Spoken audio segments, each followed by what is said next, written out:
You're watching Everfree Radio.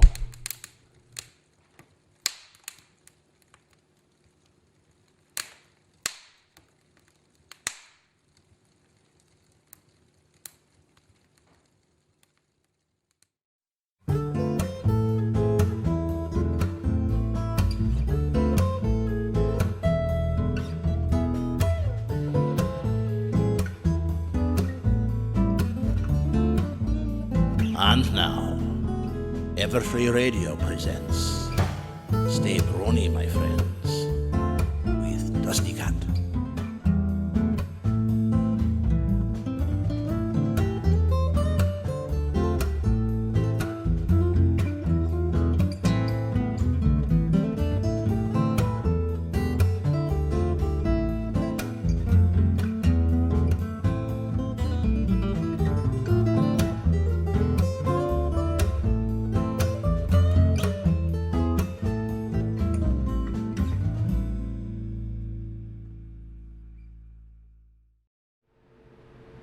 Good evening, my friends. Thank you for joining us once again on your Monday evening. And my name, if you didn't know it, is DustyKatt, and I'm here with my guest, Daniel Gallant, writer extraordinaire of the story Memoirs of a Reality Jumper. Daniel! Yes, sir. How are you doing tonight? I am doing very well. Awesome. I hope our audience is doing just as good. Yes. It's not that hot, so I'm not going to be sweating my bald head off tonight. So it's going to be great. And I got a picture of you up there. This is Alex Roberts, the hero, if you want to call it, of the story. And Daniel, you're from Ontario, over there on the East Coast, so you're like in East Coast time. Yeah. Right. Now you're another Canadian. DHX is all up there in Vancouver.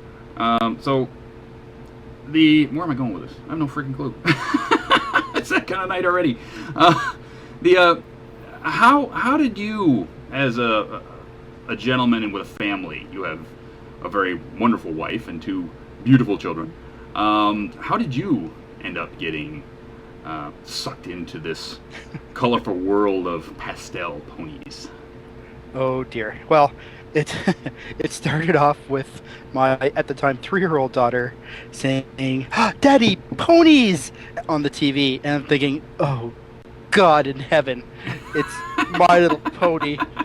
And I was getting an ulcer thinking about from the 80s, just thinking about what was going to be on the screen in the next few minutes.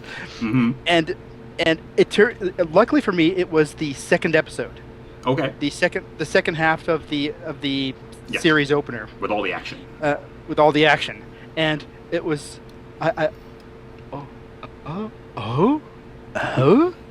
wait. Pause. Yeah, My Little Pony. Okay, continue. This doesn't suck. This is good. Yes. It's like, what's wrong with this place? What's wrong here? So now at the time in Canada, it had just sort of started. Mm-hmm.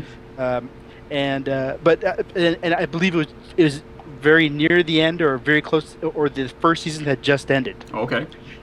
And so I was able to actually, find online Mm-hmm. all the episodes and watch them from A to Z. Okay. And if iTunes and Hasbro is watching this, please let me give you cash for the episodes on iTunes. I'd really appreciate it. Yes. Because I want to give you money for this. So in Canada, you still can't get it on iTunes?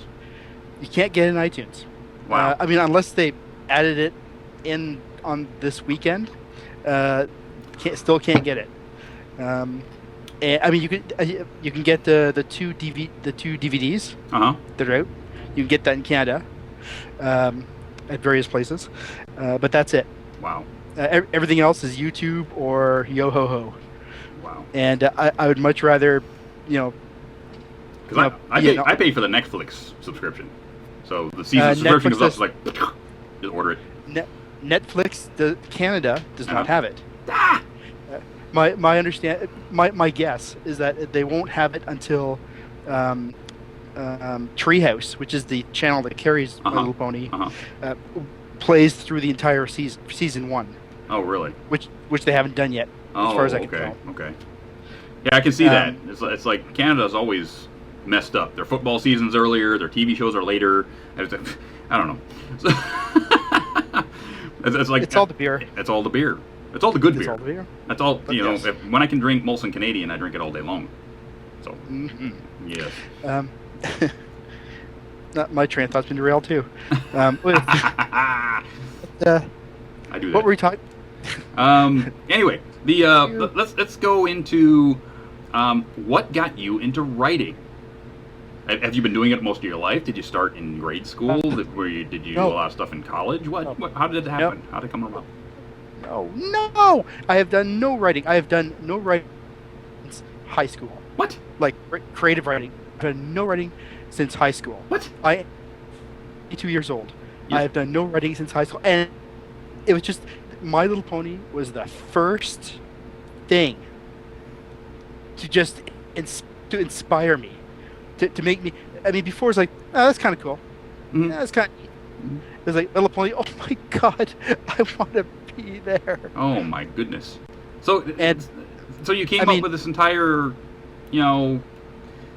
memoirs of a reality jumper guy who gets sucked through the dimensions and ends up in Equestria as he's jumped 2 or 3 different times. And it's. I mean, were you a fan of Quantum Leap? Did you watch that show? I watched it, but I wasn't a particularly big fan. Mm-hmm. Same thing with Sliders. I mean, I enjoyed the show, but I wasn't like, oh my God, that's an awesome show. Okay. It was like, yeah, that's a good show. It's on. Mm-hmm. I mean, the truth of the matter is that it's the result of sort of a little game I've been playing in my head since I was a kid. I see a piece of fiction, and I think, okay, what would I do to survive this situation? Oh, I can see that. Okay. But it's just sort of like an idle little. I mean, I do it to the point where it's like I'll be watching the soap opera with my wife, and I'll think, okay, I would talk to Victor Newman because Victor knows what's going on, and da-ba-da-ba-da. This is what I would do to get myself out of this situation. It's like I've just always done that, so like silently, quietly in the back of my head over the years. Okay. And memoirs was kind of like I sat down and thought, okay, I want to write a story, but I mean, the last thing I remember from writing courses was, hey, write what you know. Okay. So I thought, I'll just basically play the little game in my head. So, and I'm not gonna lie, it's a self-insert. Initially, it was a self-insert. So I'm basically standing on, and there's an eclipse, and the magic happens, and blook, I I didn't want to get just popped off to Equestria right away. I thought, that's kind of cheesy because everybody gets just popped off to Equestria right away. So I thought I'd give him a little bit of a hard time before he. Okay, well I can't do it too. I mean, he's already 40 years old. Can't really do it too. Well, no problem. He just his age resets every time he jumps. Problem solved. Problem solved. And so anyway, that was sort of the initial idea.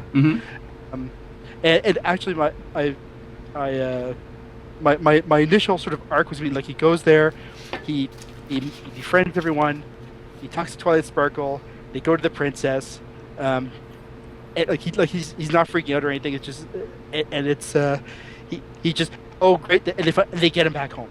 And that was it was going to be like like 5 or 6 chapters. That was it. So how did it get from this little 5 or 6 chapter idea into this 38 chapter megalopolis that you're writing now? And on top of that, you've got 4 or 5 different side little stories going on, which I love, by the way, which end up giving more fulfilling data for the reader to make the world even that much more rich. Now, how did it get from that to Frankenstein?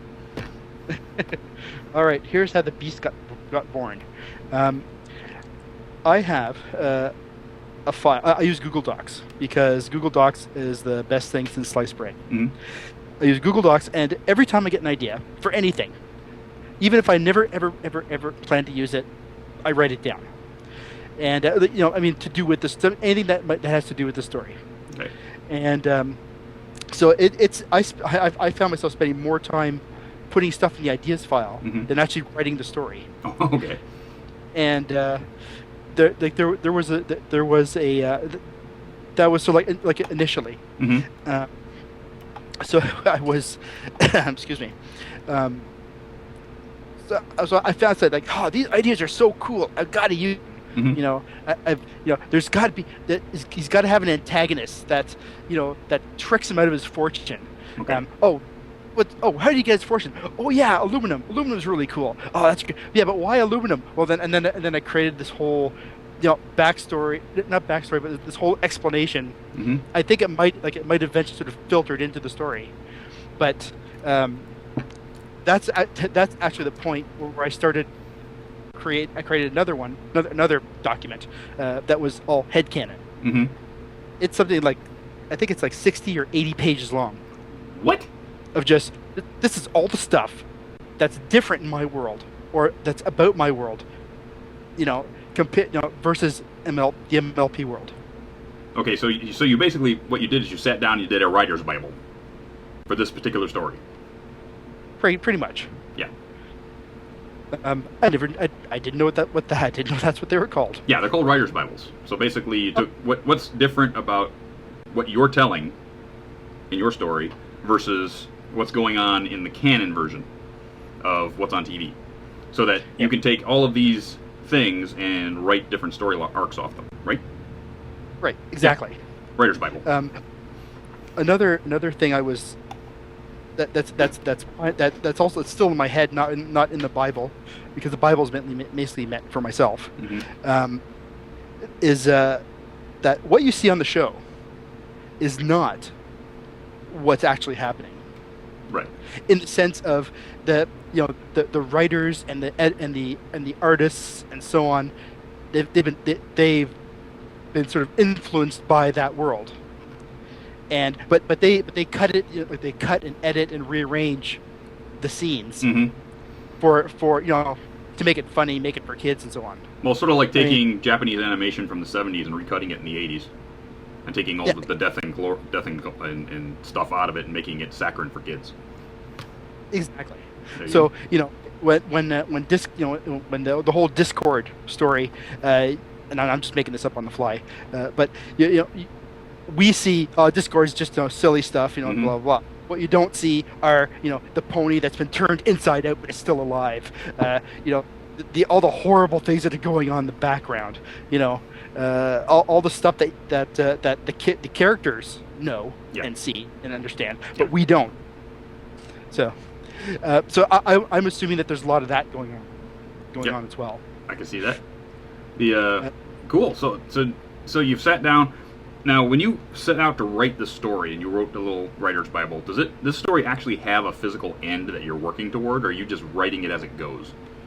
Just writing it as it goes. I've got certain things that I want to have happen eventually. But there's no, But I've got for example, I've got one arc where the main characters pop back to Earth. Okay. And then I've got a whole series of events there going on. Lawyers from Hasbro are involved. I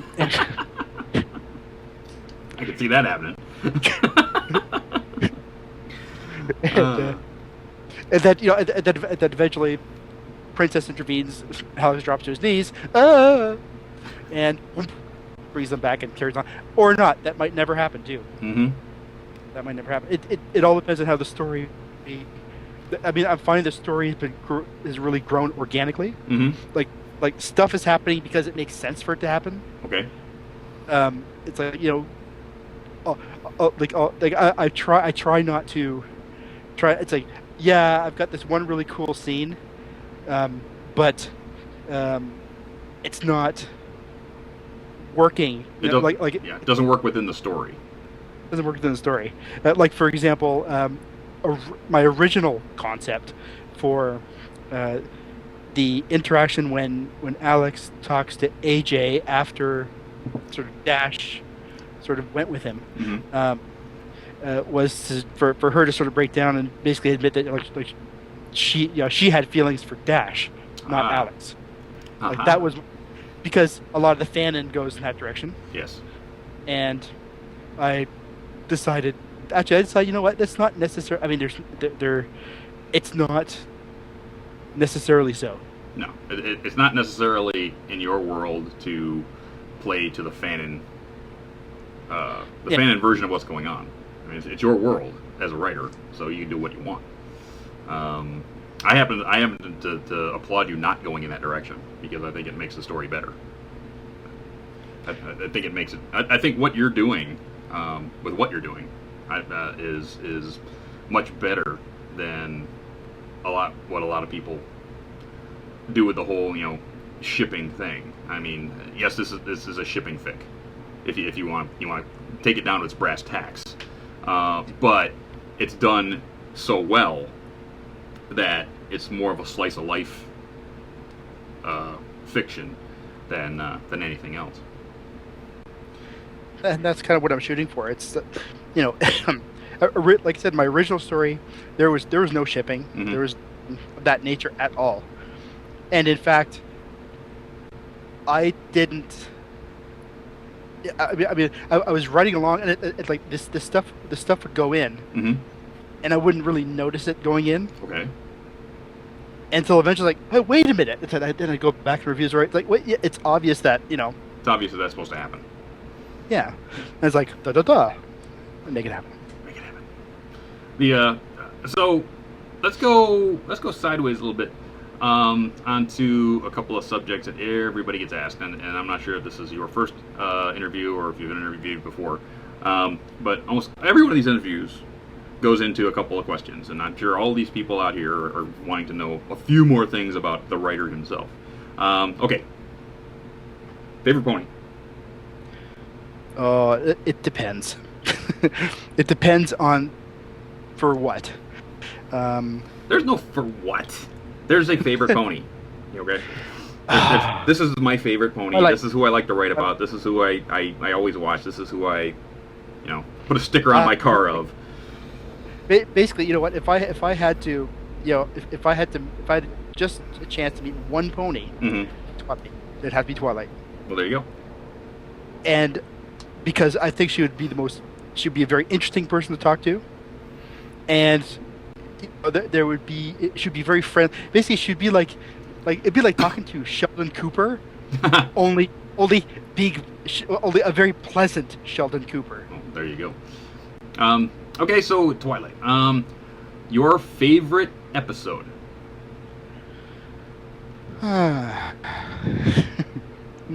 Now, as a writer, this is going to be a little different than the other people I've asked, because other people are artists or musicians or something like that. As a writer, coming from a writer's perspective, what would be your favorite episode? Actually, any of the Cutie Mark Crusader episodes. Really? I always get a bit of a kick out of those episodes, only because it's like it's kids and they're kids are awesome and they're trying to find out where they're going, and it's like, man, I wish I was a kid again, and I wish I could be in that position where I have to rediscover everything. I think it's because you have a 4-year-old. Probably. Yes. Do you see much of your 4-year-old daughter in any of the Crusaders? All of them. You combine it to a Jeslat, it's of hyperactive activity of youngsters. That's her. Oh wow. Yeah. She's my little pumpkin dew. Yay. What's your 12-year-old son? 12, right? 12-year-old son. What does he think of his dad? Watching ponies with his daughter and writing the story. I mean, he's just about in that teen years where dad ain't cool anymore. Oh yeah, dad ain't cool. But dad is a little bit cool because he does watch ponies. Oh, well, there you go. Yeah, he likes ponies. Actually, for us, ponies is like a family activity. Wow, that's cool. That's cool. That's awesome. That's really neat. So now you Well, more so Daddy than anybody else, but that's okay. How do you go about, say, sitting down to write a chapter? Seeing as this is an organic story, so say you just finished a chapter, right? Do you actually go away from it for a few days or a week or whatever, and let the new ideas forge in your mind before you sit down and write an overview of the chapter and then write the chapter, or do you just sit down at the typewriter and go and it comes out? Well, no, I wish. The way I usually do it, because usually while I'm writing a chapter, I've usually got more stuff than I've got room for the chapter. Okay. Like for the logically to make sense in the chapter. So what I end up doing is I'll cherry pick a few of the ideas that don't fit and shove it into the next chapter. Okay. So I usually by the time I've finished a chapter, I've usually got the next chapter about a quarter written. Wow. Or at least a quarter, like, broad concepts written. Okay. And then once I've got like all the broad ideas I'm happy with, then it's a lot of going back and forth. It's like, okay, well, I can't think of anything for this section, so I'll just go down to this section and expand it a bit. Oh, wait, I got an idea, so I'll jump up to another section, expand it a bit. I'll do a lot of jumping around like that. Okay. One section to the other, just when the inspiration strikes, that's when I sort of throw another idea in. So you're pretty much writing patchwork. Yeah. Yep. Okay. Sort of and I mean it works for me. It's just, I don't know if it would work for anybody else, but it works for me. Every artist is different. Yep. The other thing I do is once I've got it almost done, what I will do is I'll start going. I'll pull the whole thing over to OpenOffice, right, and then go paragraph by paragraph, and listen to it. I'll close my eyes and listen to the paragraph, and I find it easier to pick up like a wrong word choice, or a that doesn't flow. Right. That doesn't sound good. It doesn't sound right. I mean, I can always tell which chapters I've done that with and which I haven't. So I try to do it with every chapter. It's time intensive. Like that basically takes me like 2, maybe 3 days. Okay. I have that same issue with lyrics for songs. Caradwin wrote me some really great lyrics for a song just the other day, and I went and had to sing through it, and it just didn't flow. It just didn't work. And it was wonderfully written. So rearranging, once I sang it and heard it, I rearranged some of the lines and some of the phrasing to make it work. It still means the same thing, but the phrasing changes a little bit, and it makes it flow better. I think it's what you're talking about, right? Yeah, like whatever makes it flow better, work better. And sometimes what did I write there? It doesn't make any sense. I've been there before. No, I don't know what you mean. I don't know what you mean by that. Oh, yes. So how far do you see this going? I mean, do you see this? Are you going to write all 60 years of Alex Roberts in Equestria? I mean, is it going to be a 300-chapter epic novella or some kind? Well, maybe, but it's actually Alex is 40, and the resets only happen when he actually jumps. Oh, so he's gonna be. Ooh, he could die there. Yes, and I've got ideas of where to go next. What happened next, but it'll still be MLP fiction. That will. How can I put it? I don't see an end to it. It's like for me, like as long as it's fun for me to write, and it's fun for you to read, right? I'm gonna keep going. And I try to end every chapter on a little. Well, recently, every chapter on a cliffhanger, or at least a little. Okay, he's standing there, and okay, now what? Now what? Like now he's supposedly dying. Yes. We haven't figured out why. Yes, I got a lot of flack for that. No, you know what? I thought it was fine. I thought it was like, okay, everything's climb. Everything's great. Everything's happy. And all of a sudden, it's like punch in the gut. It's like, oh, that was good. I was like, and Carradine himself is a writer, and he's told me this a number of times. It's like the best way to get your reader involved is write really, really wonderful, loving characters, and then hurt them, and hurt them bad, and that engages your reader. And to tell you the truth, it works. It works in music. It works in writing. It works in all this stuff, because you'll get your listener or your reader involved with your character, and then all of a sudden you kick them to the curb real hard, and they want to know why, and want to know if they're going to come back, and if they're going to have the intestinal fortitude to actually come back and be well, And so it's like I applaud you for doing that, because it was like, now I have to read the next chapter. Oh my god! Well, for me, it was. I mean, I already knew a while back what was happening there, but it was, one of the comments I'd gotten is like, "Oh, gee, everything seems to be going so good for Alex. Why? What? What's? It's getting boring." It's like, "Oh, okay, it's getting boring, eh? Well then, let's beat him with a 2x4." Oh, you are from Ontario, eh? Yes, eh? Gotcha. Hey, you hoser! What are you talking about, eh? Hey, let's go get some back bacon, eh? You gonna send me some toques from London? If you want me to, sure. Listeners, watchers, we can say this because I grew up about 50 miles from where he is right now, in Michigan. So, I'm like pseudo-Canadian, so, Bob and Doug McKenzie and all of that. Know all about it. We accept the humor, so that one day when we become your overlords, we'll remember who laughed.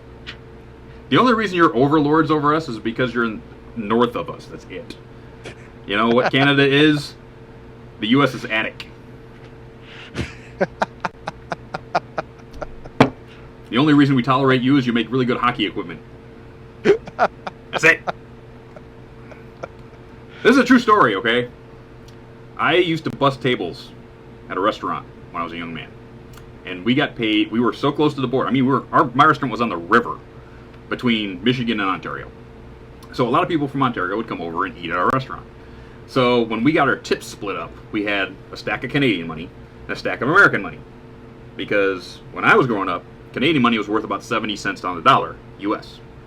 So nobody wanted to, none of the waitresses wanted to split money with you American style. Here, have some Canadian money. Okay, so I made a pile in my bedroom, and that pile would get about that thick. And then I would take the bridge over to Sarnia, Ontario, to a sporting goods store. And I would leave with a hockey bag full of newspaper. I'd take the newspaper out and fill it full of hockey gear. And come back. And the guy would go, "Where were you?" "Oh, I was at the hockey rink." "Why is this equipment new?" "Oh, it's... no, don't worry about that." But yeah, it was great. These aren't the smugglers you're looking for. We aren't the smugglers you're looking for. Oh, we loved going over playing hockey. It was great. We'd play outdoors, but then every now and then it'd get really bad. We'd go over to, I think it was Moortown, right there on the river, and they had this one ice rink, and we'd go over there and play hockey in an ice rink, which was cool. It was fun. Let's see.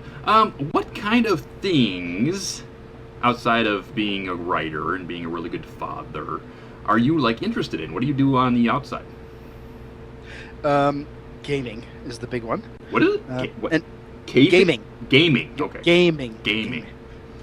Yes, gaming. Role-playing games, Dungeons and Yes. Dragons, that kind of jazz. I'm there too. Yes. And that, I've written some stuff. I'm a programmer by profession. Oh, okay. And I've written character builder software for a role-playing game called Icons, which is a superhero role-playing game. Okay.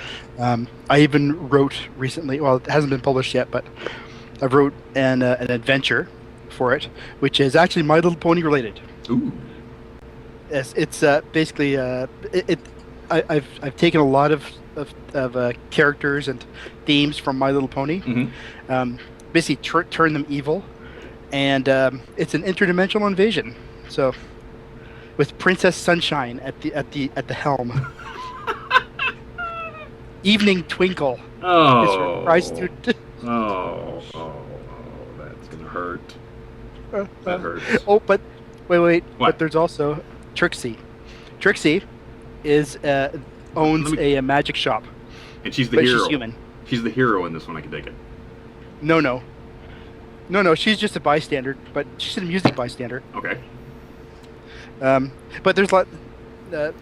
I don't have a copy of it in front of me, and it's been a while since I actually wrote it. It's in editing. Don't worry about it. Yes. But it's we were. I should take some video of us role playing our system because my friend Dave wrote a system, which is up on DeviantArt, and we've been playtesting this thing for about 8 months now. It's a 6D system, so it's sort of the unicorns were a little bit too powerful. We yanked them back, and now the earth ponies can kick over walls. I play an earth pony, of course. So my earth pony kicked over a wall in the last chapter. So it's like, no, we need to pull that back. So it's like doing a little mishmashing on the techniques. But yeah, love to role play myself, old AD&D'er myself. So that's awesome. Let's see what else. Where are we at? We're at 30 minutes. 30 minutes of the show, which means it's commercial time. So we are going to be back in just a few minutes. And we'll have some question and answer, and we're going to release the very first of hopefully many videos from one JaxBlade, and he's going to teach you a little bit about exercise and healthy eating. So stay tuned. We're going to be right back.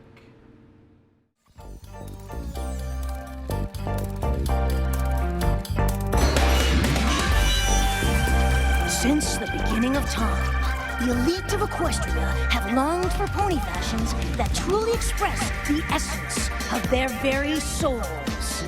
Patiently waiting decades, no, centuries, for the perfect pony gown. Today, at long last, Equestria, your wait is over. Let's hear it for the breathtaking designs of Ponyville's own Rarity!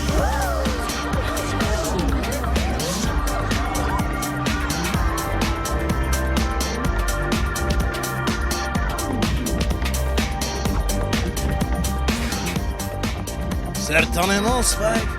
All your ponies, be sure to visit the shop in Ponyville. For the rest of us, be sure to pick up the t-shirts, the bags, or even the posters from WillowFine.com. That's right, WillowFine.com for all your pony needs. And remember, Carousel Boutique, where every fashion says chic, unique, and magnifique. Mwah. Yup, that is correct. All you ponies need to go down to Rarity's Boutique. We are now in the height of summer, which means her new summer collection is out. And you have to see this. It's awesome. Really. So, you know what? I'm missing Rarity. I'm missing Rarity. I don't know if I can wait a couple of months, but I'll have to. But if you can't wait, go over to WeLoveFine.com and pick you up some of that Rarity swag that they have over there. If you use our code EFR10 over there at WeLoveFine.com, you'll get 10% off your entire order using EFR10 when you check out. And we're back with Daniel, writer of Memoirs of a Reality Jumper and many other little side projects, gamer, father, cool guy extraordinaire. And right now, before we go any further, I am going to introduce you all to my good friend, JaxBlade, and he is going to give you a rundown on exercise, because a lot of us bronies out there could use a little kick in the flank to get out there, lose a couple of pounds, get into better shape. And hopefully we're going to have this as a reoccurring segment on my show, if I can get him motivated to do so. So this is our first shot across the bow for JaxBlade's fitness tips for all you. So sit back, relax, and listen to the man talk about everything good. Be right back. What is up, all my lovely bronies and Pegasisters out there? It's your man JaxBlade here, and today we're going to be talking about fitness stuff. Well, basically we're going to go over some exercises I do to get myself in shape, and a few things that work for me, and also some fitness tips to remember. So for the guys trying to put on some muscle, this will help, and for the girls trying to just, get in shape, trim up, look fine, this will also help. So this workout's for everyone, just so you guys know. But anyways, let's get to it. Now, one of the main inspirations I have for working out consistently now is my man Ice1Cube on YouTube. I follow most of his videos and they are so funny and informative, so that's where I get the mindset to keep training my hardest. But the main exercise I can suggest you do are compound movements. That's multi-joint, multi-muscle, multi-limb movements, my bad. And throw in some isolation to shake the muscles. These exercises pretty much are my foundation. I do these every time I go there to get myself in shape. And these exercises are dumbbell bench press, incline curls, rows, pull-ups, squat, reverse flies, and military press. Now, one of the reasons I suggest doing the dumbbell bench press instead of the standard barbell bench press is for two reasons. One, it gives you like a greater stretch when you're doing it. Like when you're pressing it, I feel a much greater stretch, and so I can build more muscle and push more weight. And also, the second reason is you can do it on your own. Oh, the reason is because if you just try to do bench press, standard bench press by yourself with no spotter in the gym, then if you're going to press heavyweight, then 1 second later with a guy over next to you looking at you, and you're just like... So I just yeah, I would go with dumbbells, greater stretch, feel it. But if you have a spotter, by all means, do regular bench. Let's do this. The first exercise is pull-ups. They are one of the greatest exercises in building fundamental strength and are important in any routine. They help develop that V taper that most people want, and they help give you that nice wide back that a bunch of girls just love. You know what I'm talking about. And if you can't do them assisted until it gradually gets easier. Don't feel embarrassed. Trust me, assisted are much better than pull downs. Anyone can pull down, but not everyone can do a pull up, and that makes you one step ahead of those who cannot do them. So keep training.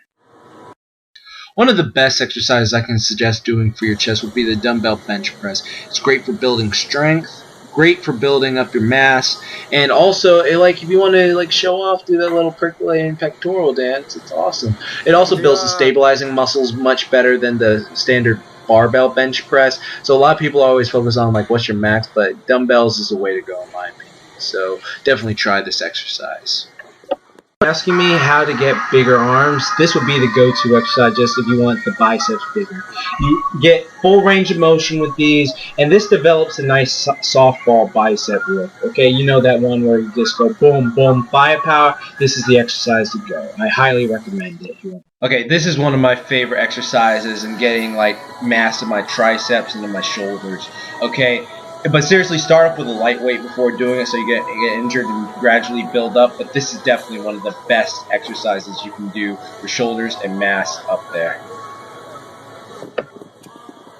Now these are one of the most overlooked exercises. They're called reverse flies, and they keep your shoulder held safe. Seriously, I had a shoulder injury because I was just working the front of my shoulder. There's dumbbell presses and lateral raises, and these healed it. These are very important to do and never skip over them.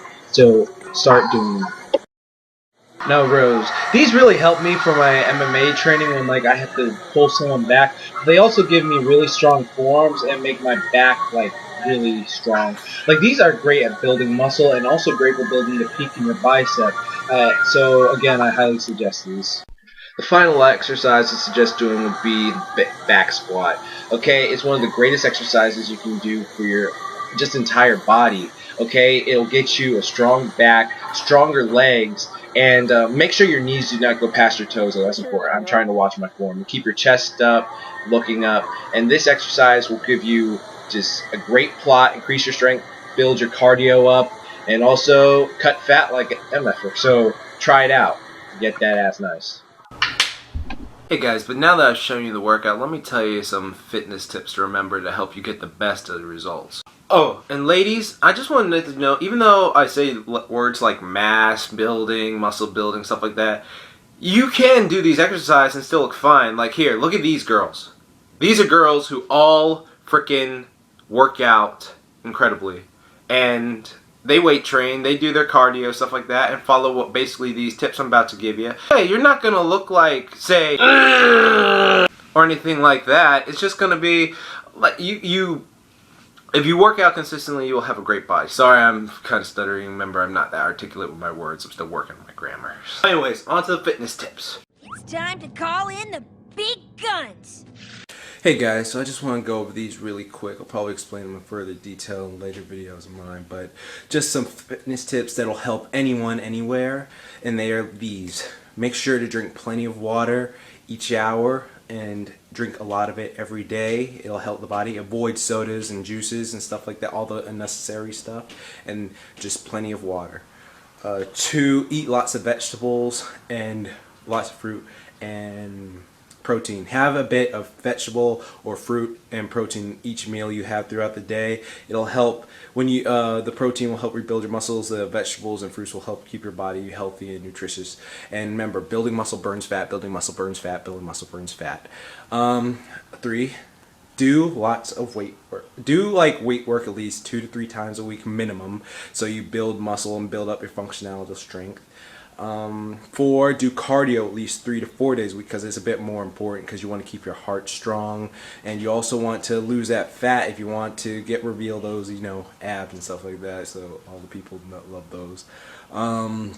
Get plenty of bed rest, because when you sleep you lose fat, and when you sleep you also release growth hormone, so that'll get the guys, you know, those muscles and stuff like that. And for the ladies, they can lose that chub if they want to, but I'm sure you're beautiful on the inside anyways. Read a book for mental health. So you know how, you know, Twilight reads her books and stuff like that. You want to be intelligent as well. You don't want to just be a big Neanderthal guy. I'm actually starting to read a bit more, so I'm able to talk more with better vocabulary, because I repeat a lot of words when I'm talking. And let me see. Strong body, strong mind, let me say that. Oh, and the final thing, just be consistent, have fun with it. If you feel like you're doing the same stuff over and over and you're getting into a rut, well, just switch it up a bit. Try new exercises, always go online. You can always ask me at JaxBlade07, and I'll be here. And that's it. So, my man Dusty, take it away. See you guys. Thanks, Jack. Cool. So JaxBlade hopefully showed you all those wonderful things you can do in the gym to get yourself more manly or more slim down, all you Pegasisters out there. So you have guns like these. Get yourself to the gym. Okay, and we're back. So hopefully I'll get some more from JaxBlade next week, and we'll have another segment for you. Go to his YouTube channel, JaxBlade07, and tell him you want more of that, and we'll get him on. And we're back with Daniel. Hello. Hello, yes. Bonjour. Bonjour. Now, one of the things I said earlier... Fancy. Yeah, I'm talking fancy. One of the things I mentioned earlier in this interview is that you have a lot of these side stories, which are sort of background as to what's going on. One is called My Sky Blue Angel, which is Big Mac's version of what's going on. And then Applejack's Diary, which I thought was really cool, because you get Applejack's version, or our side of what's going on. And then Lyra's Notebook, which I thought was hilarious, where the main bad guy hires Lyra to actually chase Alex Roberts around and write a whole book on him, which was funny. And then Love Will Find a Way, which when I was doing research for this interview, I completely missed that story. And I don't know why, but I read it today, and tugged on the old heartstrings. It did. Manly tears. Yes. Why don't you go through that? Why don't you go through that particular story and tell me a little bit about it? It was initially just a little what if story. What if Alex had been standing 3 feet to the left on that fateful day? He didn't jump. It sort of shows him near the end of his life. Well, yeah, I mean, like, he's lived a good life. He's not you know, like he's grown distant from his children. He's grown like he's lost his wife many years ago, and one of the things he has actually a household robot who takes care of him and cleans him up, keeps him comfortable and so on. Yeah. But he has a one directive, which is don't clean the basement. The only reason is because it gives him an opportunity to do some personal archaeology, just to look back on his life and look, like open up an old box, like, oh, I remember this old, book, game. I remember this old thing. This is pretty cool. This is pretty cool. Well, at one point in this story, he finds like an old stack of laptops, and the old family sort of archive. Drive, and he puts it all. He spends a couple of days putting it all together, and he eventually finds all the old My Little Pony that he had downloaded over the years. He had bought over the years and put on this drive. There was a ton of it. And there was a ton of it. Yeah. What would you say? There was 8 seasons plus 2 movies. Two movies. There was an open source movement that had bought the MLP. Like after Hasbro had stopped doing anything with it, they got together. Basically, bronies around the world got together and bought the MLP property and turned it into a completely open source product, so that theoretically anyone could make a TV show or make a comic or whatever. And that produced there was over 200 episodes produced there. So like basically another almost 8 seasons of people just producing the show because they love it. Plus there were several movies, and there was one. The final movie that was made was a PG rated movie, which is kind of the big thing about it. It's like, oh my god, the point is, like, he spent like a couple of quite a while watching it, like reliving the memories of the years. Like, oh, I remember this stuff. This stuff was so awesome. It was so cool. You know what? I think I'm going to go ahead. And he went out and bought a My Little Pony companion robot. Yes. In the shape of Rainbow Dash. And it was kind of like, it's like, oh, he has a lot of time there, and then finally he's sort of near the end. He has as he's sort of going along and enjoying her company, and his health is failing. She's acting weird. Like every now and then she'll just like do, like, she'll, instead of sort of the more mechanical things that she would do, all of a sudden she would do something like nuzzle him out of the blue, or like look deeply into his eyes, and tell him she loved him, something like that. Crazy robots. Yeah, it's like he starts doing some diagnostics. Her eyes are monitors, so that was kind of cool. And it's like, oh, these nodes on the, I don't remember what I called it. They give her the capability to be creative, and they're locking, like they're only giving out one data stream, which is said, like, they're no longer giving you like a variable source of information. It's always the same. So she can't be creative, or it can't be random anymore from that data source. Anyway, so she eventually like he has a heart attack, and is like and as he's dying, she's trying to comfort him, telling him, no, don't worry, Twilight's got everything under control. She's gonna get you back. She's gonna get you back. And then you find out at some point in the story, I don't remember exactly where the real Rainbow Dash, quote unquote, was suffering from severe depression, and one of the cures of pony, one of the pony cures for it, is to put positive, happy memories into your mind, to sort of to overwhelm the negative thought, negative memories. Well, the memories that she got were the ones of the jumping Alex Robert Dash. Yes. So it was kind of like, oh my god, she goes like, I have to find this Alex Robert because it's, you know, his husband. He was everything else to me. And well, anyway, and there you go.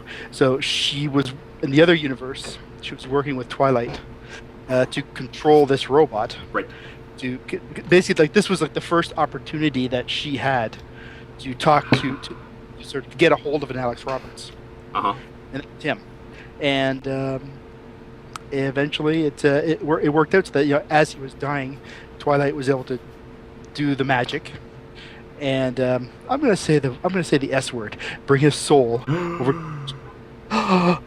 into I presume, you know, a body of some kind. And as he's waking up, he knows Dash is there. As waking up in Equestria. Yes, manly tears. Manly tears. So Hey, that's everything so far.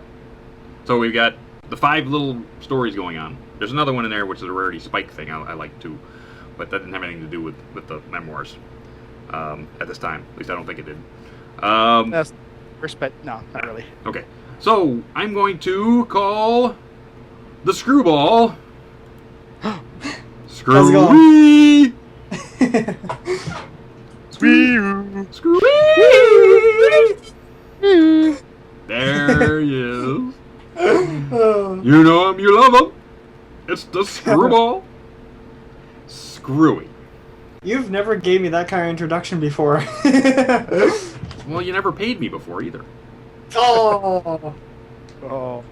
I didn't realize I was supposed to pay you. Now I have to. Okay. Yes. So, bring us in some questions. Okay. From the live studio audience. There's already been a lot actually. Awesome.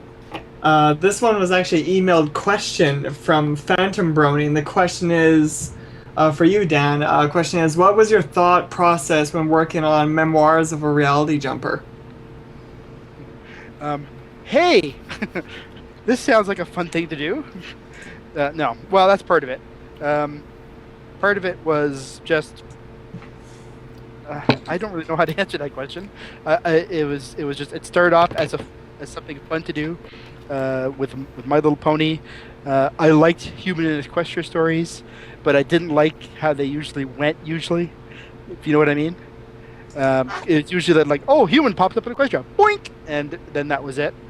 And then, you know, they knew everything about ponies, and it just charged forward.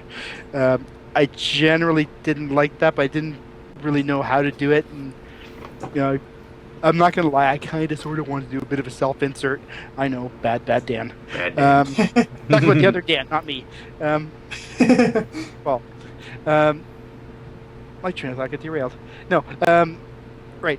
So, yeah, I honestly, it was just, this would be something fun to write, and it sort of developed organically and sort of grew from there. It's like, oh, this is a cool story bit. Oh, this is a cool story idea. Hey, wait a minute, I really want to do this in the story, but I can't do this until I do this, and this. So, it just grew. I mean, I didn't sit down and plot it all out, with my fingers steepled and a martini glass by my side, and a cat on my lap, planning it all out. That was definitely not what I did. It was just, oh, type. Oh, hey, nobody hates me yet. Next chapter. Hey, nobody hates me yet. Hey, nobody hates me yet. And so on. And then it just went on. Now I'm working on chapter 32, and I'm really late, and I'm sorry, but you are late. From your number one fan, by the way. A manly sniffle on my part. Yes. Yes. Oh. This question. Oh. Sorry. This question is from Breaky149. Question for Dusty, and I knew this was gonna happen. I told you, Dusty. Who is the purple pony or ponies in the background? Who is the purple pony in the background? This isn't a purple pony. Yeah, it doesn't seem. It's not. This purple. is not a purple pony. This is a blue pony. This is Trixie. She came to visit. See? Trixie. Ha ha ha ha.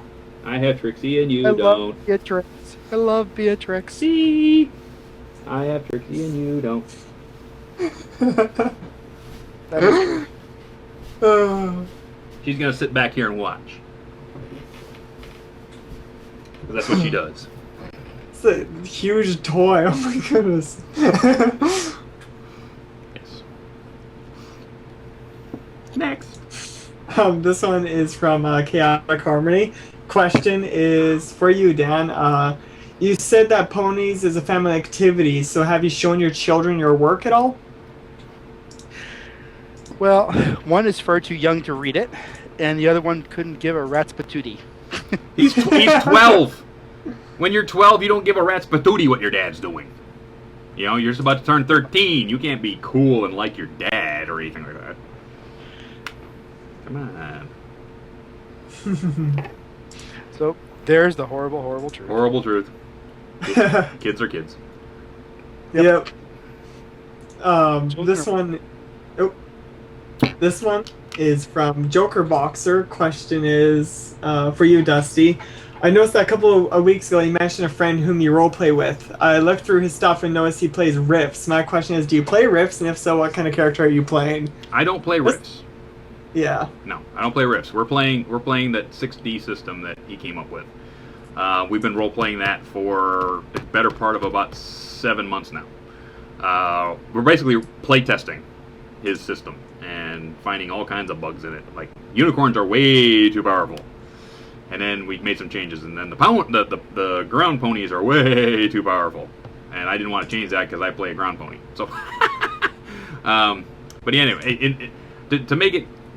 There's too powerful means that, you know, Caradwin actually plays a unicorn, and we had an airship battle, which was cool, and we had this airship throwing cannonballs at us, and Caradwin's pony made a really good roll to where his levitation skill was so good that he grabbed the cannonball out of the air and threw it straight back into the cannon it came from and blew it up.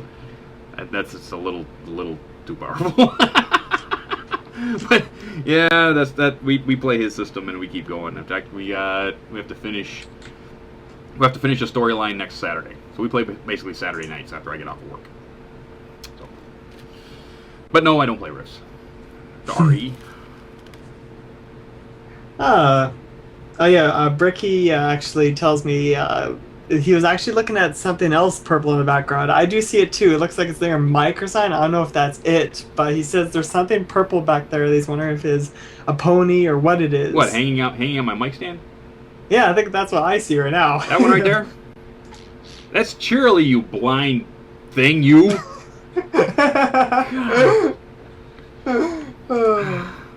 Blind out there. Okay.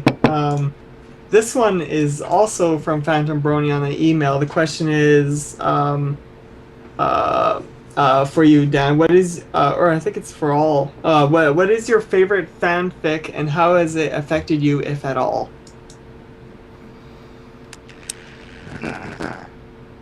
Still there? Yep, still there. Just trying to think of an answer. I really enjoyed my second life. Your mic's cut. Your mic's doing some funny stuff there, Dan. Okay, is that better? No, you're really breaking up. Your son didn't get back on the internet, did he? No. I hope not. Better not. This happens to our friend Ramble all the time. You're gonna have to go out and go back in, but that's all I can say. Oh no. Okay. Yeah, I'm just gonna hang up. Yeah, hang up, Dan. I'll call you back. This is a show first? Yay! This is the show first. Yes, it is. I have to call the guest back. Hello. There we go. Yay! Yeah, much better? Much better. I don't know what. We dealt with all the time on Mumble with Ramble, yeah. so. Okay. All right. So the fic I think I've enjoyed the most is My Second Life. but I didn't start reading it until I was about into chapter 25, 26 of mine. So there's, and I was just reading it. Like it's not, how can I put it? It's not like a super crafted story by any stretch of the imagination, but it was for me. I found it a fun read. There's actually one more story that I really enjoyed.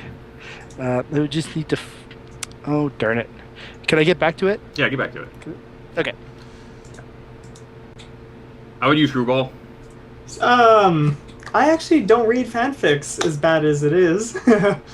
I hear that little dashi will make me cry my eyes out, so eventually I'll get to that. But other than that, yeah, I never actually. Well, I have read Nightmare Moon's fanfic he wrote, and oh man, was that a dark story? Dark. It was. Everything about that man is dark. Oh, yeah. Yes, very, very dark. It was dark, but it was a real good read, and I did it because he's a good friend and all, and it was something else, and I gotta get back and read that again because it was woo.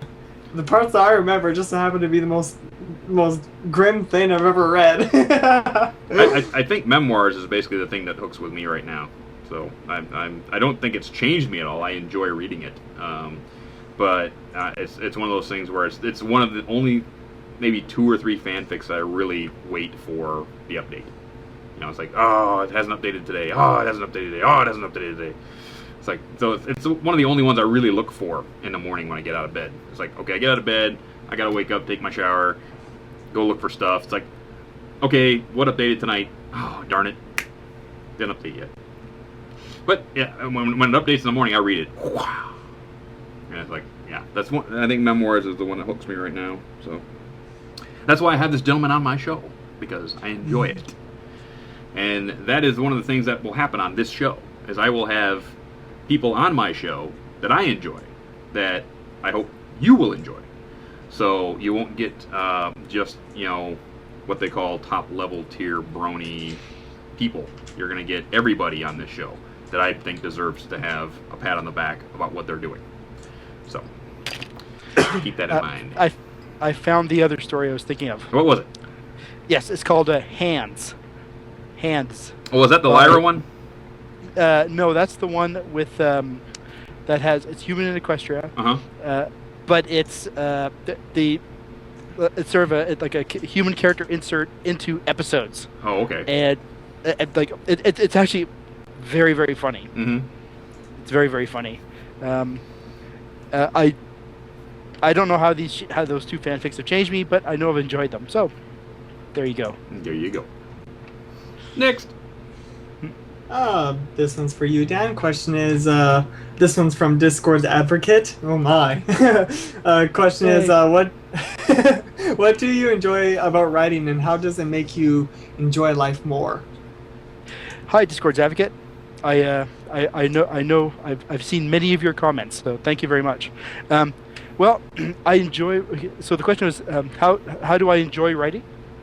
I enjoy. It's fun. It's for me. It's a fun challenge. It's not something that not something I'm professionally trained to do. Not something that I'm, that I am working towards to have a living at it. It's for me. It's something that's just plain old fun. And I'm sorry, what was the other half of the question? How does it make your life better? How does it make my life better? Well, you know what? It gives me an outlet, a creative outlet. It lets me just have a place where I can do, silly, over the top romantic stuff. That, come on, guys, we all would love to be able to do that. Oh, hey, yeah. You know what? It's like, because I mean, I romance my beloved wife of almost 20 years. I still do, and you know what? It's half. Most of the time, I'm just writing what I know, man, and it's just, for me, it's just plain old fun.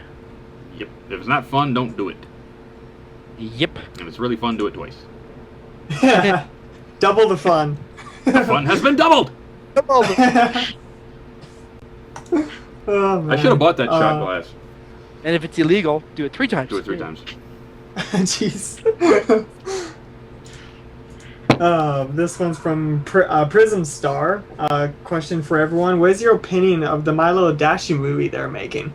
What? Yeah. Apparently there's... Yeah. Someone informed me, because I have no idea what's going on. Well, it's pretty straightforward. Apparently they're making a My Little Dashi movie. I don't know who is or how it is. With the human My Little Dashi? Or, Yes. or they're making it so. My Little Dashi from the fanfic? I guess It's the fanfic. Oh, it's the fanfic. It's a So fanfic. they're doing a Yep. human version of the fanfic. Oh, Yeah. now I understand. The website is mldmovie.com. Yeah, I'll have to check that out after the show. I can't say anything because I don't know anything about it. How about you guys? And the trailer, I've seen the trailer. Mm-hmm. It looks, you know what? It looks like it'll be well made. Mm-hmm. I mean, obviously low budget, but it's going to be a work of love. That's for sure. Cool. I haven't seen the trailers yet, but how's the actor? Is he good? Well, I mean, he's not doing a whole lot of acting as such, but it looked good. Cool. So is it like real life footage, or is it gonna be cartoon wise? No, Cartoon? no, Real life? No, real life. It's live action with obviously animation inserted. inserts. Yeah. Mm-hmm. People are now given the link, and now I'm checking it out. Okay, well I'll check it out later, but don't know anything about it, so I can't give any opinion at all. Sorry. I gave a small amount of money to him, so There you go. there you go. Because I think it's going to be, if nothing else, I applaud his ambition. If nothing else. Yeah. Next. Hopefully he can pull it off and make me cry. Yep. I want tears. I want all the manly tears. This one is from Bolt. Oh boy, here we go. Question is, New Lunar Republic or Celestial Empire? Everybody knows my stance. Mine too. Lunar. There you go. There you go. Another proud Yes. Republican. Yep. Here. Have a button. Thank you. Yes. I'm so proud now. You should be. We're gonna win this election. Hey. Yep. Yeah. Well, you know what? My queen is already ready to go. So. Although no political power, that's not the point. She's a very lovely figurehead. Yes. Yes. We put her on the front of a boat. This one is from Imperious. Question for Dan. In the story, it is mentioned that Alex Roberts picks up his training in boxing. Are you yourself a boxer or a martial artist? No. No. Well, that's a bit of a lie. I personally did a little bit of Western martial arts, with live steel. So basically, you've got a 42-inch long sword or broadsword. Yep. Steel. Well, actually, they're aircraft aluminum, but you know what? Doesn't make much of a difference. Nope. Still hurts. Yep. It'll still break bones and it'll still do nasty things. Yep. And we used to do the fencing, but we also did the wrestling, the dagger work, and so on. I had worked my way up to the point where I was doing the wrestling, the dagger, and the longsword. The next steps would have been to be armored, or to do spear, and axe. Man after my own heart. Yep. But unfortunately, the gentleman who was running the salon here in London departed for parts unknown. Oh no. Yes. So sad. I know. It's very sad. Yep. The Italian master. Well, not really. But Next. Yes, sorry. This one's from Sea Ponies of Liverpool. Oh, I love that name. Dusty, can you wear a beret? I'm not wearing a beret. It's a beret, by the way, not a beret. Beret, sir. I say beret all the time, sorry. It's a beret. I'm not wearing a beret. But you know what I will wear for you? There you go. New hat. There we go. That will do nicely. It's my Snorri. Sooner or later, we're gonna crack you into wearing a beret. I'm not wearing a beret. No. And then you need a guest called Adam. Just I'll wear a fez before I wear a beret. Okay, wear a fez then. That would be hard because I don't have one. I don't own a fez. Buy one. Get one at your local. I went store. looking for really cool fezzes, but damn, $75. Oh. Just make one out of cardboard or something. That's not cool. I need a really neat, cool fez. You know what I mean? Well, I still. I can't wear this thing too long because it's actually it's got like fur inside. It's see? itchy. See that? No, it's not itchy. It's just freaking hot. Freaking hot. That's my like winter hat for when I go SCAing. There's winter in California. Well, yeah, I go snowboarding. It's the only place in the country you can go surfing in the morning and snowboarding in the afternoon. That's cool. That sounds like Vancouver. Yes.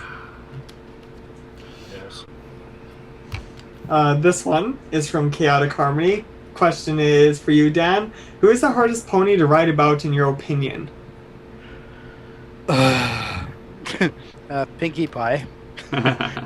Pinkie Pie is so hard to write for. I mean, mostly the characters, you know, I can hear them in my head. I can hear the voice. I can hear the dialogue, and I can imagine them saying it on the show. Pinkie Pie, I can't. I was so frustrated at one point. I even did a side story. I saw that. Called Conversation with Pinkie Pie, and that was me talking to Pinkie Pie, and we sort of got things worked out between the two of us by the end of it. Mm-hmm. So now when I write, I don't write her like she's on the show anymore. I write her as if she's still the element of laughter, but she's basically like an intelligent young woman. She's hardworking. I mean, like I'm assuming that she built her party cannon. Mm-hmm. She built that helicopter. She's on intelligence on the same level as Twilight. Mm-hmm. The reason nobody notices is because she's an Earth pony, right? And everything is everything is geared towards magic. Yep. So, I mean, for all we know, Pinkie Pie might actually be smarter than Twilight. Ooh.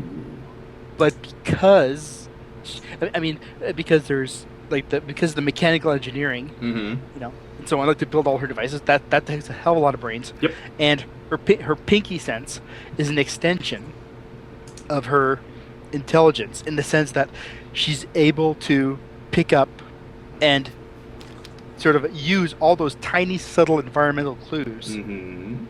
before they sort of come into play, and she does the twitching mm-hmm. just as a reflex action. You know, it's because she thinks outside the chimney. That's right. Pinkie Pie. No, dude. I don't know. I sort of avoid doing her.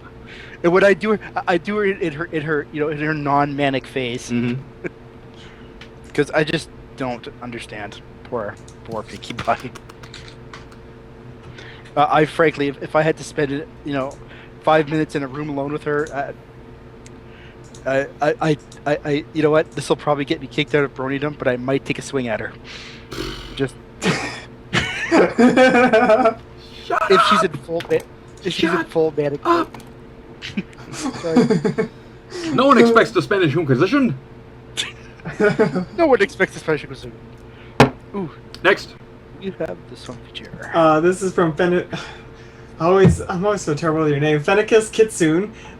Question for you, Dusty, is why did you wait till the show to open the blind bag collection so you could try them open with your teeth, like how you opened your merch on the last show? Because these things are difficult to open. Where did one go? I'm missing one. Spend a good 10 minutes trying to open the thing. Why? This one here I haven't opened yet. I've opened the other ones here, In fact, I have a really interesting little thing about these. These are the brand new ones that aren't on the street yet. I actually had to have somebody go in the back of Target to get these for me. But in the back of here, there's a little diorama behind the ponies, right? So I slowly opened the package. I took the diorama out, like that, right? Now, on the side of the box, you got these little clear windows on the side of the box, right? So you'd think that, hey, that'd be some place to put some more advertising. So when you take a look at this, and you turn up the back side, there's more ponies on the back of here. It's like they were printed on the wrong side. Because if you folded this out the other direction, the ponies come out like a diorama. Isn't that cool? But if they fold it out this way, so they'd be in the box, they'd be seen on the back side. But they're folded here, completely hidden inside the package, which is kind of neat. But I am truly jealous. Yes, you should be. Because, dude, up here north of the border, yes, man, finding MLP stuff at all is we don't have blind bags. At least, correction, I've never seen a blind bag in Canada. You guys have far better selection. Oh, sorry, you okay? Oh, yeah, sorry, I was coughing. I choked on my iced tea. Anyways, you're saying? Yes. No, that was it. That was a pure, bitter jealousy. That's all. This one is from Rainbow Brony. Question for you guys is, I wanted to ask, who is your favorite Brony musician artist? Come on, Dan. Got the card. He did a particular remix of Discord. Living Tombstone. Thank you. Living Tombstone. Thank you. Who went to bed only like 2 hours ago. Boo. Mr. Israel.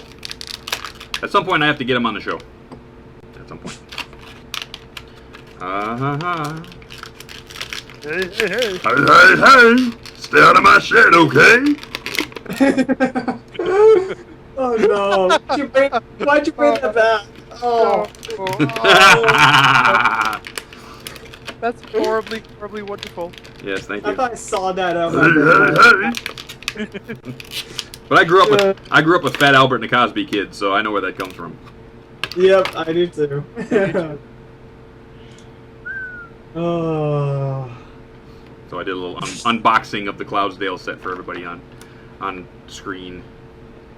It's kind of cool. Next. This one's from, I don't know how to say this name, so I'm just gonna call you Chris121, cause yeah. And question for you, Dusty: beer or cider? Cider. If I have the choice, Really? I'll drink cider because I can drink more of it. But for beers, I like imports. I like imports being Canada. I didn't lie. If I had a supply of Molson Canadian, that would be my beer, because I grew up with it. Being that close to Canada, I drank Molson Canadian and I drank Stroh's. They don't make Stroh's anymore, so I've had to drink Blatz or things like that, because it's basically a lager. I like lagers. I don't like ales, unlike some people. Ale kind of. I don't like ale. I like lager. I have a question. Yes. What's the percentage of alcohol in cider in the U.S.? What does the bottle say? I can't read this. It's too small. 5? I can't read it. Oh, okay. No, 5%. 5%. 5%? Okay, yeah, 'cause it's 5.5. The can I have in my hand of Beaupré cider. Yes. 5.5. Yes, because for some reason America doesn't think that anybody can handle their cider, so. We got ourselves a real cider, sir. Real cider, man. And you know what? These are made with Macintosh apples. Yes. Yes. Next. Beloved. This one is from, sorry, let me just find it. Okay, this one's from Inkbot. Question for you, Dan. As a fic writer, what is your opinion on fics that stray from the tone of the show into something more serious? I have no problems with them at all. In fact, I think mine kind of strays from that. It strays from the playful nature of the show. It does. It's something quote unquote more serious. But that's mainly because I like stories that make sense logically. You know, it's like, well, it's great that unicorns do this, but the reason they can do this is because of this. You know, there's sort of like a chain of logic that doesn't have to apply to the real world, but it has to apply internally. And I think that tends to make for more quote. And I'm going to say, when you say serious, when I say serious, it probably means the same thing in that it's man, you know what? I don't even know what I mean. Serious. It's a story. Seriously, I don't know what I mean. It's more believable. Believable, yeah. More believable. It has more of a sense of truth because there's more of a backstory that you can wrap your brain around. That sounds perfectly reasonable. Can you be my editor? Sure, why not? It's like, okay, this is wrong. This is wrong. That just means I get the chapters before anybody else does.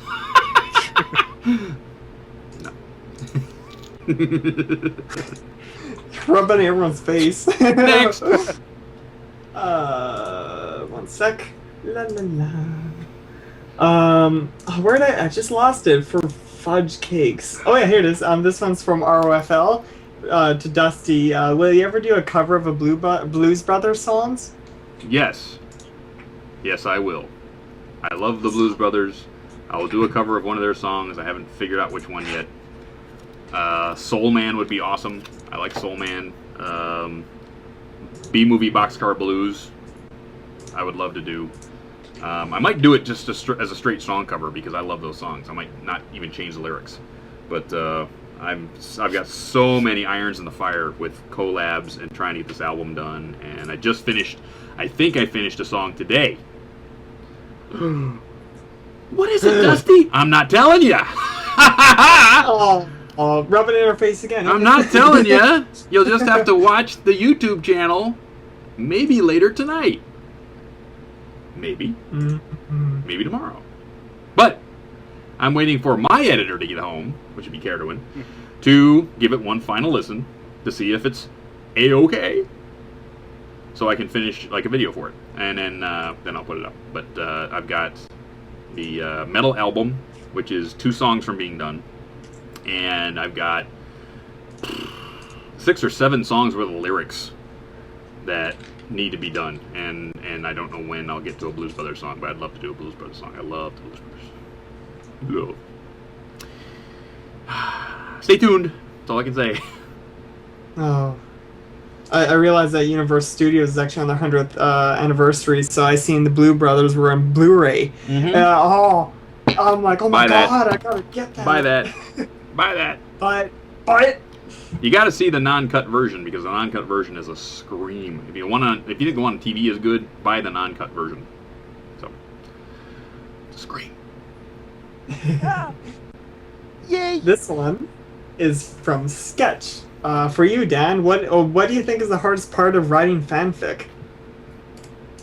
Pleasing my fans. No, actually, the hardest part of writing fanfic, for me, is just combination of finding the time to do it, and basically having that flash of inspiration when I've got the time. Yeah. Sometimes the two strike at the same time, and sometimes they don't. Most of the time they don't. That's like me. I've got X amount of hours in the week to work on music or to work on the show, and sometimes the inspiration is not there to do either. And I'm sitting here doing nothing, going, I need to do stuff. I've got a show on Monday, or I've got to do this music because I've got deadlines, and I have no want to do it, or my voice is out, or something. Like I finished the one song today, and I go, hey, I got time for the show. I'll work on the metal album, and my voice said, I don't think so, boy. No, we've been on the low register for way too long. We're not going to sing that high metal stuff today. Not happening. So there goes a couple hours, but yeah. It's all between when it hits you and if your body's ready.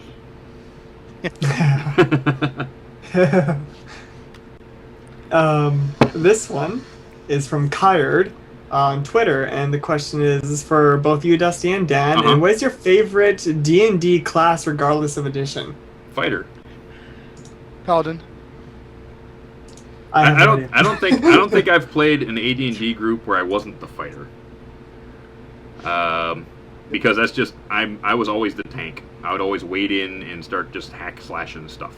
So it was basically you want to play tank, good, you're the fighter. Yep, I love my paladin because by the power of Grayskull, wham! By the power of Grayskull. Yes, I fight the good fight. Come, brothers, let us sally forth into the jaws of death.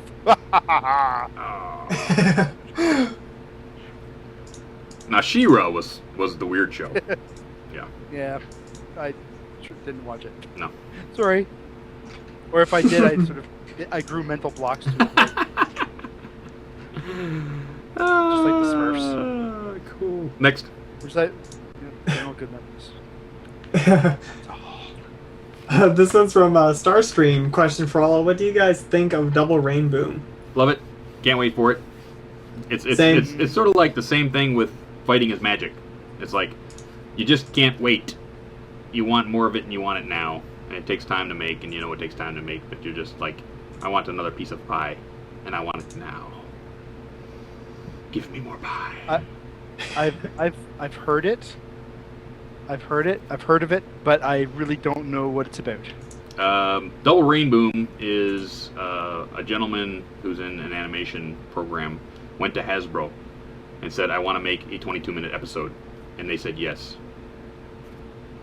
So nice. Yeah, so basically he had to do everything. He had to get a script written, and he had to introduce it to Hasbro, and Hasbro had to okay it and everything. So he's going through all the steps to do a fan-made episode, 22-minute episode. And that's awesome. And he has a website, Double Rainbow. Go to the website, and you'll see all as he's doing it. He's putting up everything. Have predicted the future. Yes. I predicted the future. Yes, you did. So yeah, I am so awesome. Absolutely love it. Can't wait for it. Next. Very nice. This one's from Wub and Tolerate. Question is, how has becoming a brony changed your life, like before and after? Go ahead, Dan. Well, big difference is I have ponies now. I've actually the big thing is that I've got a program that I can watch with my daughter, where I don't want to scoop my eyes out with a rusty spoon. Dora the Explorer. So like she enjoys the program enough that she can watch it with me, and I can watch it with her. And in fact, we watch it together as a family. I'd say I mean, we always watched cartoons together as a family. Mm-hmm. But it's this one we all sort of have gotten. Well, correction. I have gotten into it more than the family, perhaps, but we're all sort of into it at some level. Awesome. So it's fun. Mm-hmm. Yep. I've changed in very good ways. Before I found the show, I was living in Nevada by myself, very depressed, and I found the show through my roommate now, Caradwin, who helps me with a lot of stuff, and it basically made me happy again. It made me feel that there was something out there to strive for and to work for and to look forward to. So basically, it was sort of like, my friends are watching this. I want to be happy again, and the only way I was going to fix that is if I took the bull by the horns, as it were, and did it.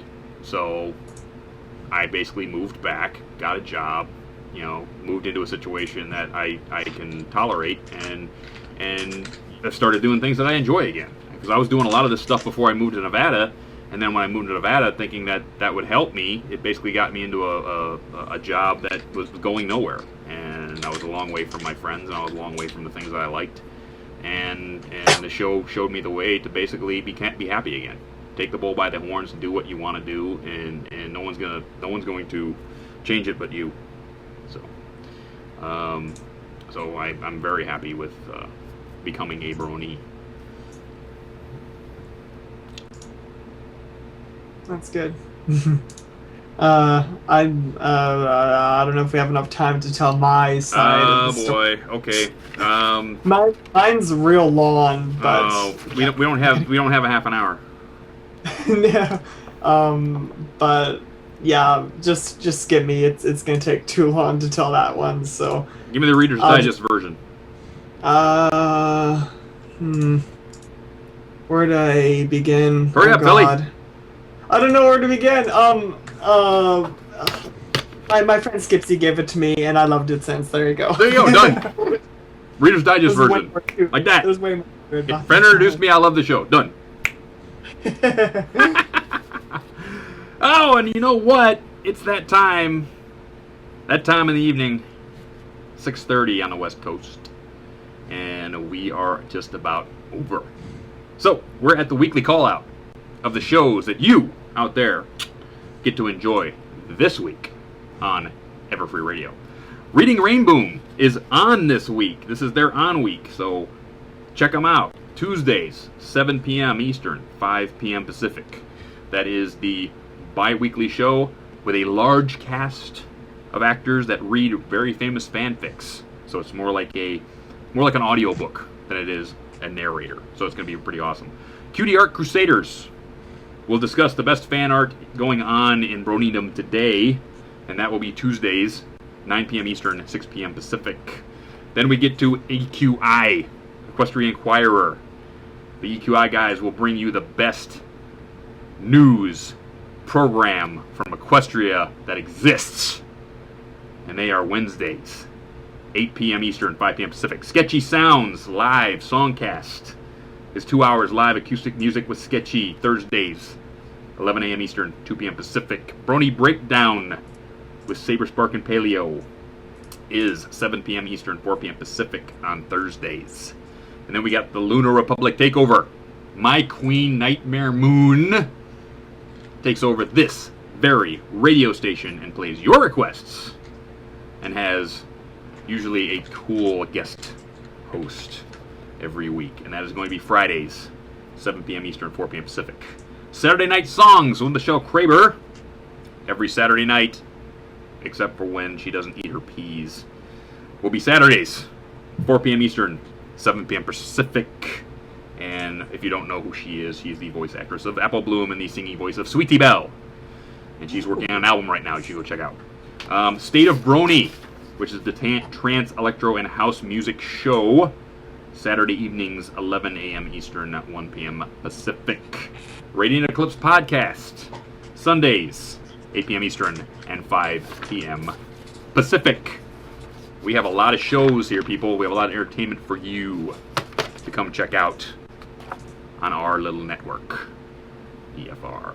Also, remember, if you can't make Everfree Northwest, you can watch Everfree Northwest right here on Everfree Radio. So, make sure you check out our live cast of that convention when it comes about. So, you might just see Dusty and Screwball just walking might by. see me and Screwball having the time of our lives. Oh I know my I'm going to God. have time of my life, because I'm going to be moderating the manliest voice actor panel in the world, and I've got plans. And don't forget our show. Evil plans. And no. Our show will also be live Saturday evening with a couple of really great guests, which I've almost nailed down. I don't want to say anything about it yet, because I haven't physically talked to my guest for Saturday night. But one of the things I do want to announce for next week, Screwball, is your body ready for this? Oh, it's always ready. Daniel, is your body ready for this? Yes, it is. Lee Tokar has promised to be on this very program next Monday evening.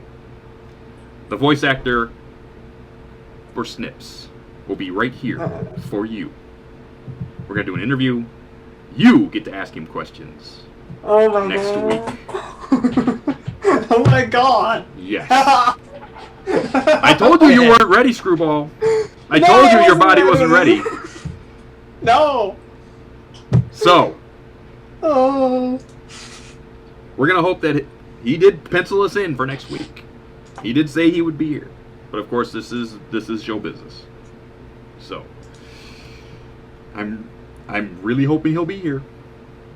I'm going to have to get onto Twitter as soon as I get off here and say, "Hey dude, I just introduced you. You're going to be on the show next week, right?" Because he said he'd be here. So, for myself, for Dan, for Screwball, and for everybody here at Everfree Radio. See, I want to be there now. Yeah, I want We got half a month to go, and I want to be there now. So for everybody here at Everfree Radio, I want to say good evening, and that we love you, and we'll see you next week.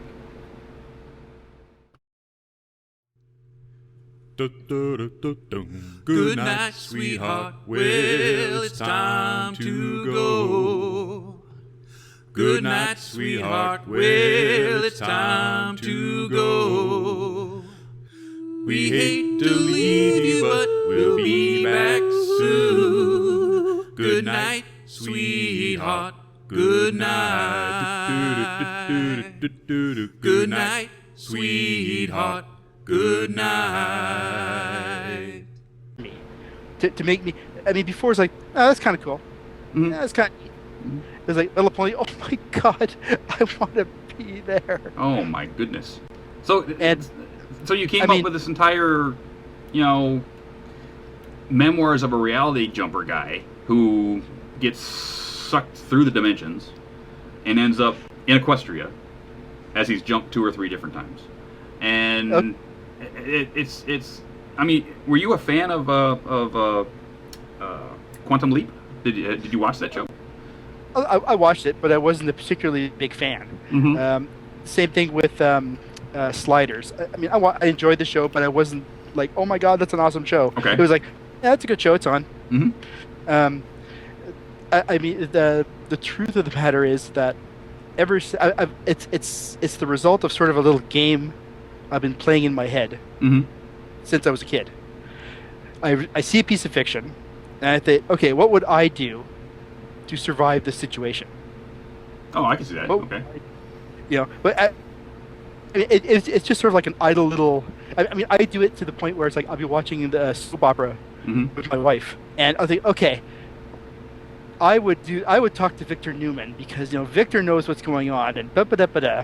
Yeah, this is what I would do to get myself out of this situation. It's like I've just always done that, Mhm. So like silently, quietly in the back of my head over the years. Okay. And memoirs was kind of like I sat down and thought, okay, I want to write a story, but I mean the last thing I remember from writing courses Mhm.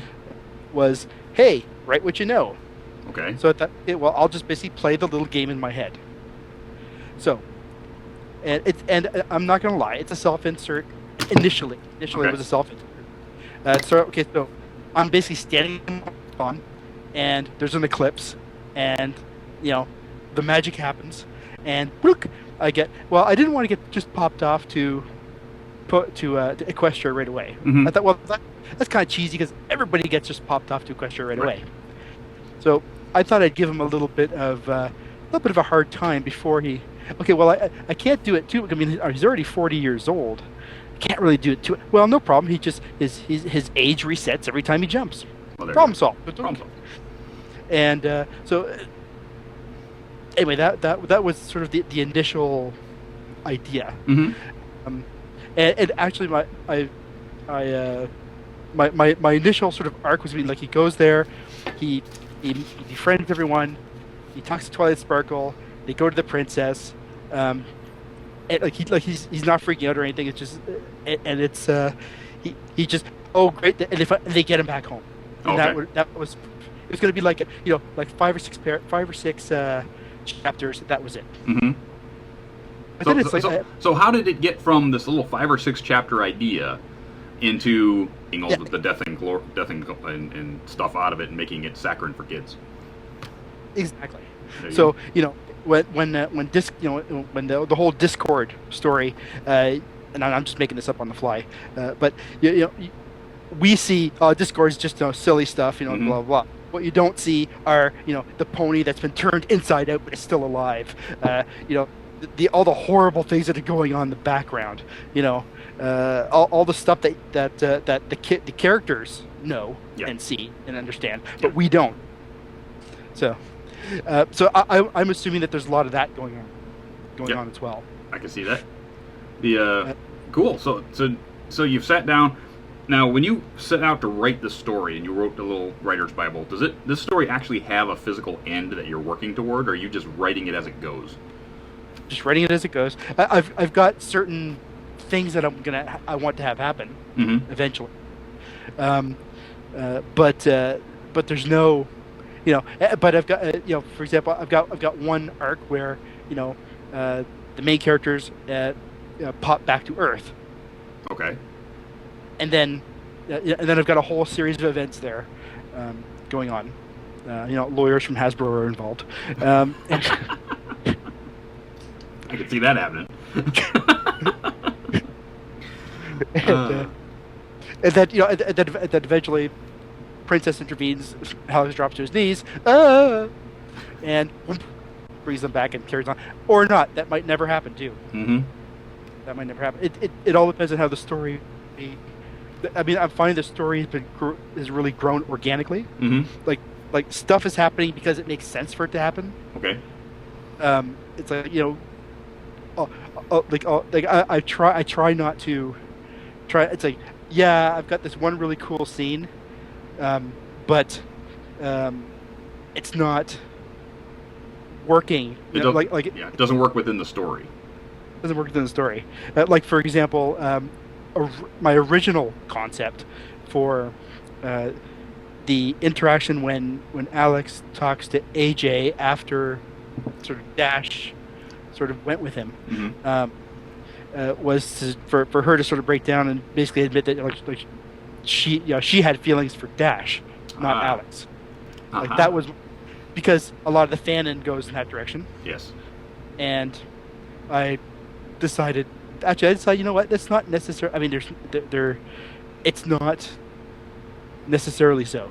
No, it's not necessarily in your world to play to the fanon, fanon version of what's going on. I mean, it's your world as a writer, so you can do what you want. I happen to applaud you not going in that direction, because I think it makes the story better. I think it makes it. I think what you're doing, with what you're doing, is much better than a lot. This 38 chapter megalopolis that you're writing now, and on top of that, you've got 4 or 5 different side little stories going on, which I love, by the way, which end up giving more fulfilling data for the reader to make the world even that much more rich. Now, how did it get from that to Frankenstein? All right, here's how the beast got born. I have a file. I use Google Docs because Google Docs is the best thing since sliced bread. Mm-hmm. I use Google Docs, and every time I get an idea for anything, even if I never ever plan to use it, I write it down. And to do with anything that has to do with the story. Okay. And so I found myself spending more time putting stuff in the ideas file than actually writing the story. Oh, okay. And there was a that was so like initially. Mm-hmm. So I was excuse me. So I found that these ideas are so cool. I've got to use. Mm-hmm. There's got to be that he's got to have an antagonist that that tricks him out of his fortune. Okay. How do you get his fortune? Oh yeah, aluminum. Aluminum's really cool. Oh, that's good. Yeah, but why aluminum? Well, then I created this whole backstory, not backstory, but this whole explanation. Mm-hmm. I think it might eventually sort of filtered into the story, but that's actually the point where I started created another document that was all headcanon. Mm-hmm. It's something like, I think it's like 60 or 80 pages long.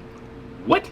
Of just, this is all the stuff that's different in my world, or that's about my world, versus the MLP world. Okay, so you basically, what you did is you sat down and you did a writer's Bible for this particular story. Pretty much. Yeah. I didn't know I didn't know that's what they were called. Yeah, they're called writer's Bibles. So basically, you took what's different about what you're telling in your story versus what's going on in the canon version of what's on TV, so that you can take all of these things and write different story arcs off them, right? Right, exactly. Yeah. Writer's Bible. Another thing I was that's also still in my head, not in the Bible, because the Bible is basically meant for myself. Mm-hmm. Is that what you see on the show is not what's actually happening. Right. In the sense of the writers and the artists and so on, they've been sort of influenced by that world. And but they cut it, they cut and edit and rearrange the scenes mm-hmm. for to make it funny, make it for kids and so on. Well, sort of like taking Japanese animation from the 70s and recutting it in the 80s. And taking it to be on the screen in the next few minutes. Mm-hmm. And it luckily for me, it was the second episode. Okay. The second half of the yes. series opener. With all the action. And it was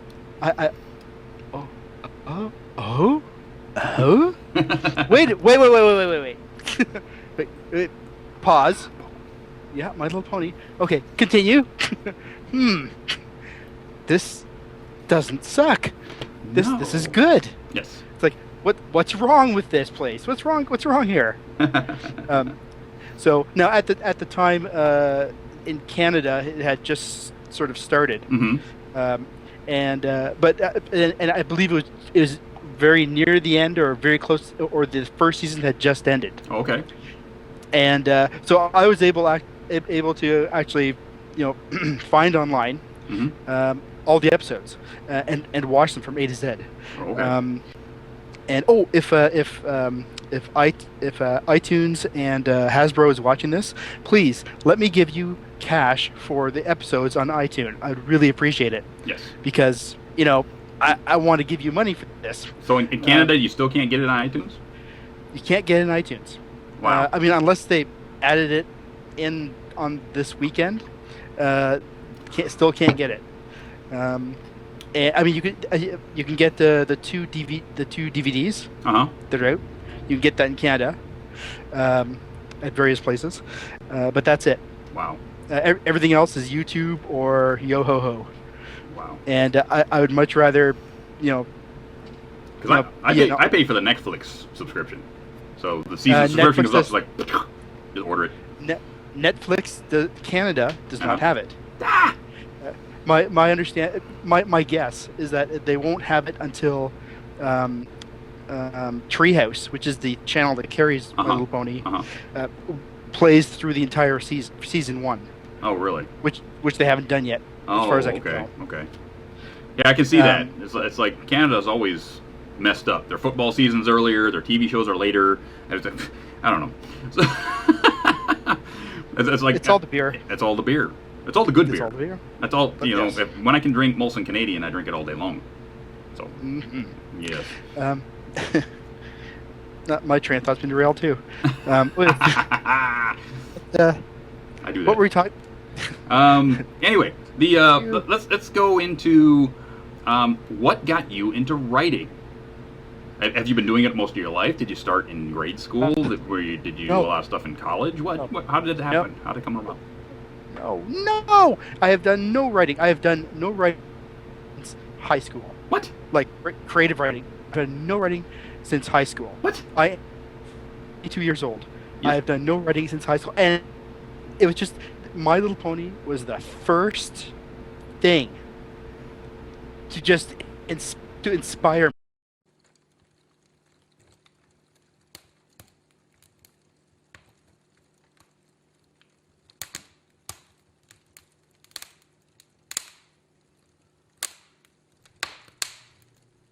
You're watching Everfree Radio.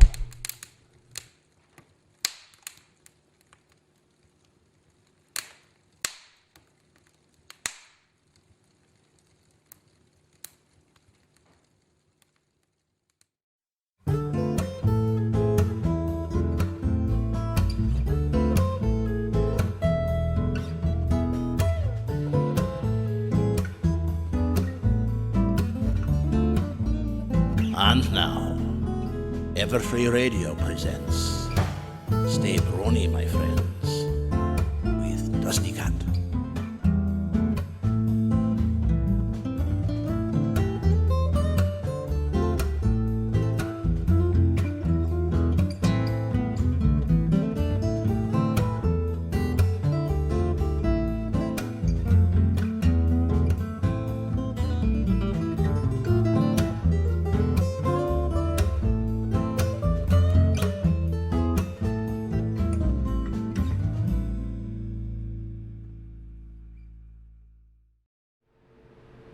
Good evening, my friends. Thank you for joining us once again on your Monday evening. And my name, if you didn't know it, is DustyKatt, and I'm here with my guest, Daniel Gallant, writer extraordinaire of the story Memoirs of a Reality Jumper. Daniel! Yes, sir. How are you doing tonight? I am doing very well. Awesome. I hope our audience is doing just as good. Yes. It's not that hot, so I'm not going to be sweating my bald head off tonight. So it's going to be great. And I got a picture of you up there. This is Alex Roberts, the hero, if you want to call it, of the story. And Daniel, you're from Ontario, over there on the East Coast, so you're like in East Coast time. Yeah. Right. Now you're another Canadian. Who DHX is all up there in Vancouver. So where am I going with this? I have no freaking clue. It's that kind of night already. How did you, as a gentleman and with a family, you have a very wonderful wife and two beautiful children. How did you end up getting sucked into this colorful world of pastel ponies? Oh dear. Well, it started off with my, at the time, 3-year-old daughter saying, "Daddy, ponies!" on the TV, and I'm thinking, oh God in heaven, it's My Little Pony. And I was getting an ulcer thinking about from the 80s, just thinking about what was going